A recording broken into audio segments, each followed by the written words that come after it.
Hello, good evening, and welcome to the Caithness Amateur Dramatic Society.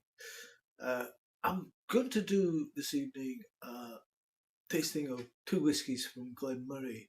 It's a Glen Moray then and now. So I have a Glen Moray Chardonnay Mellowed 40% from the late 90s, early 2000s. I got this sample sent to me as a gift by the Malt Library, and I also have a Glen Moray 10-year-old Chardonnay finish, Elgin limited edition, bottled at 46%, which is about 20 to 25 years older, or not older, but more recent. So, Glen Moray plays a large part in the Label 5 blend, which is apparently the ninth best selling Scotch whisky in the world. And it's particularly loved in France, which not surprising because Glen Moray has been owned by a French company, La Martinique, since 2008. And the single malt side of things is going pretty well for Glen Moray, with sales up by 15%, which make it the fifth best selling single malt whisky in the UK. And it's seen some expansion and can produce 5.7 million litres of alcohol per year. Most distilleries nowadays dabble in a little finishing of products after an initial maturation of barrels that have usually held bourbon previously. And these contests are then decanted into another vessel that may have held sherry, port, Madeira, and now even stouts or IPAs. And the finishing period can be anything up to 18 months to 2 years, after which you start getting into double maturation. Finishing was pioneered by David Stewart, the malt master at Balvenie, and there are a number of reasons why distilleries like to use this method. Firstly, cost. Ex-bourbon barrels cost around £100, give or take a few pounds, and they are plentiful due to the US laws regarding the production of bourbon. The cask can only be used once. Barrels that previously held fortified wines of any description are way more expensive. Sherry butts can command upwards of £800 a barrel, and wine barriques can cost even more, easily over £1,000 a barrel. So the cost implications are clear. Full maturation of a spirit in an ex-wine or ex-fortified wine barrel can be an expensive business. And the second reason distilleries like to finish their products is for flavour. The rationale is that the finish can bring an extra layer of flavours to your product. For example, a sherry finish on a bourbon matured whisky means you should get more notes of dried fruit, baking spices, nuts intertwined with vanilla, caramel, and oak from the bourbon. And if done well, it can be a joyous thing.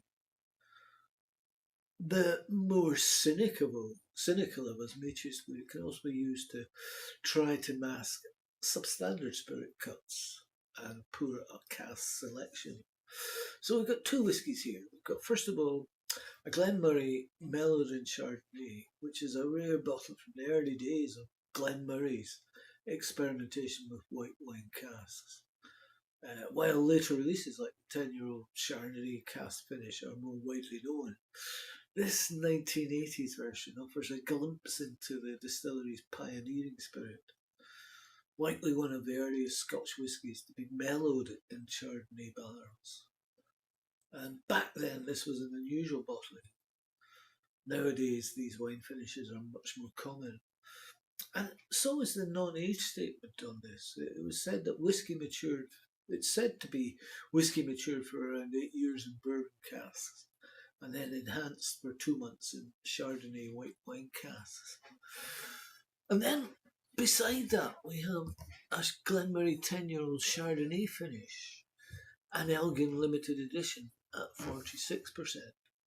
So This is a limited edition Chardonnay cask finished, rather than the 10-year-old fully matured in Chardonnay cask core release, which is 40%. This was bottled in 2023 and at 46%. And there were only 100 bottles of the 10-year-old Elgin edition, which pays homage to the town that has made it famous. The idea was conceived when Elgin was bidding for city status as part of the Queen's Jubilee celebrations in June. Two designs were created, and Glen Moray enthusiasts were invited to vote for the design they most wanted to have produced, with a chance of winning one of the strictly limited numbers. The winning design on the bottle depicts Elgin in large letters, presenting an array of the town's architectural icons in montage with the Glen Moray pot still. And it records their pride in being a long-standing resident in the wonderful home of Elgin. Centuries of rich history are embedded in the outstanding architecture throughout Elgin, and of course, it's the Elgin people who make that home and their home a little bit special. And I know because my wife originates from Elgin. So let's have a toast to Elgin. Sit down, relax, and immerse in the elegance of these whiskies. So first up, we have the non-age statement from the late 90s, early noughties, and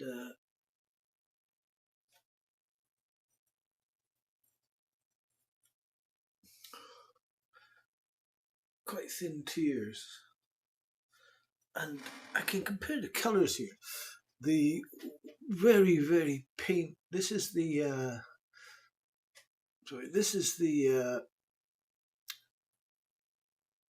90s one, and this is the 2022 Elgin release. And you can definitely see that this one is darker, the more recent one, but it is a little older. But you can certainly see a slight rosy colour to the Elgin one. So we'll go with the 90s one first on the nose. And you do get bright orchard fruits, green apple, pear and gooseberry. And there is a white wine character. Chardonnay grape, lemon zest, and a sort of faint oakiness. There's hints of vanilla, marshmallow, and a fresh cut wood. And there's a light floral with hawthorn and chamomile. I'm going to do a parallel here. I'm going to get a nose of the 10-year-old Elgin limited edition. And I get vanilla, slightly musty oak wood, and candy peel, oranges and lemons. It's creamy and sweet, more fudge than caramel, and it contains a hint of vanilla. It's got the impression of creaming soda, ice cream soda, and there's a strong hit of acidity. Not so much pineapple, but pineapple cream desserts. Pineapple, you get them with shortcuts pastry, pineapple sort of crown, and then inside there's sort of pineapple cream, and it's a bit like that.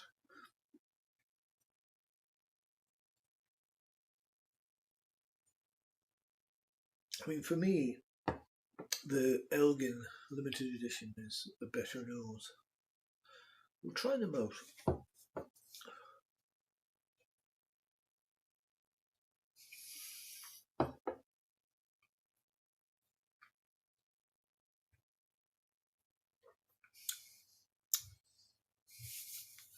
And it's crisp. It has a slightly waxy texture. There's a grapey sweetness, peach apricot and citrus peel. And there's a subtle spice.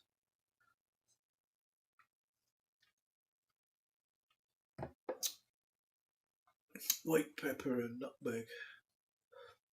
A touch of butternut and almond cream. I'll try the mouth of the Elgin.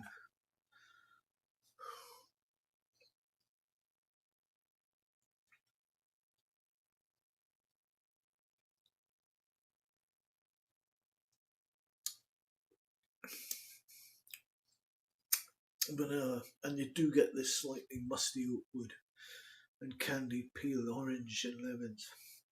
It's creamy and sweet, more fudge and caramel, vanilla, caramel, toffee, butterscotch.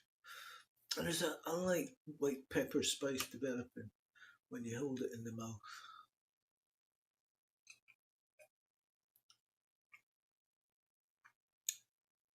And on the mouth, this is vastly different to what it was in the nose. It's darker with nutty elements, hazelnuts, pecans, and even marzipan.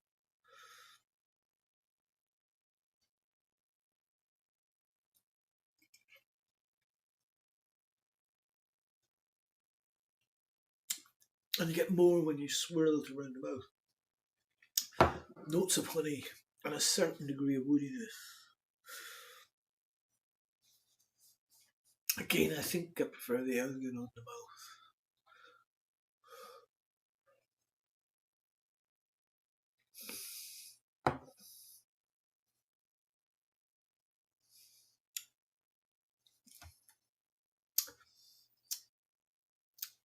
And the older versions, it's a medium length, clean and slightly drying on the finish. You get those lingering notes of vanilla, grape skin, and toasted oak, and a faint herbal edge, lavender or thyme. We'll try the Elgin.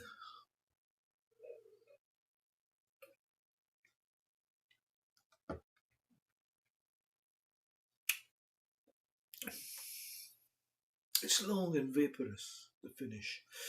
Drying white grape flavours linger, and it packs a surprising punch. Sour citrus notes linger well after the liquid is gone, but that leaves a tangy spiciness to contemplate. I'm going to add a mill of water to each of these, or to both of them.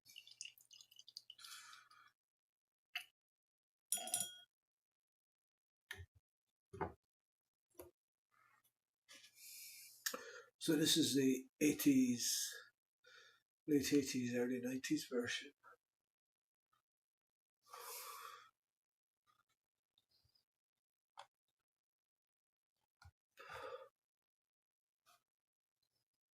And then I get malt, vanilla, honey, heather, sour grapes, and peach. And for the Elgin, the limited edition, 46%.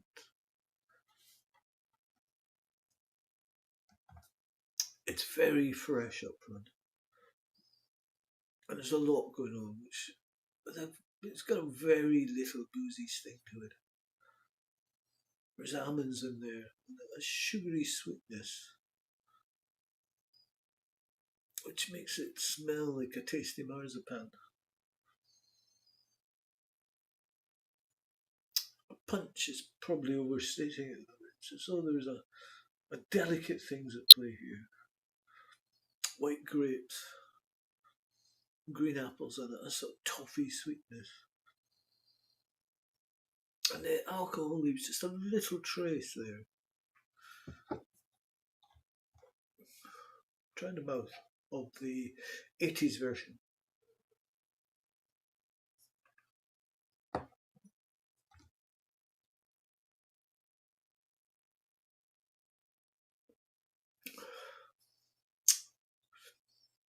And I get peach, raisin, sweet honey, cinnamon, and sugar, and almost like a cola. We'll try the Elgin limited edition.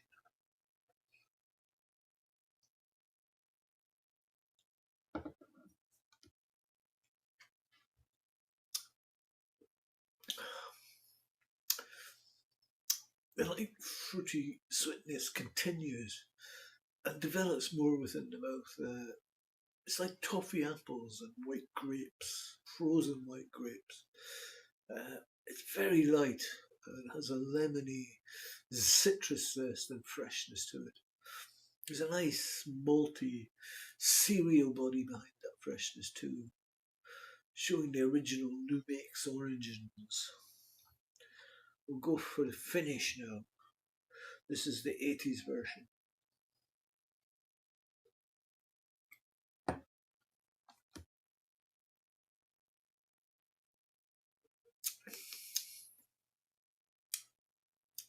Quite short. Peach candy, honey, barley sugar, sweet menthol, and a barrel aged maple syrup malt, red licorice.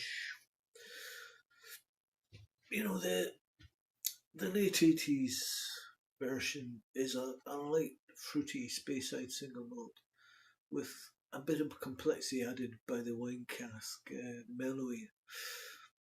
It's a historical curiosity, though, and early evidence of Glen Moray's boldness in wine cask maturation, long before that became fashionable.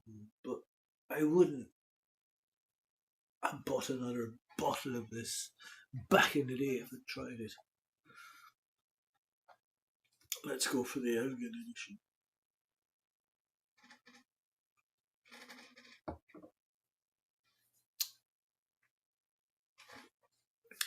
And given the light body of this, it's inevitable that once swallowed, all those light, delicate flavours disappear quite quickly.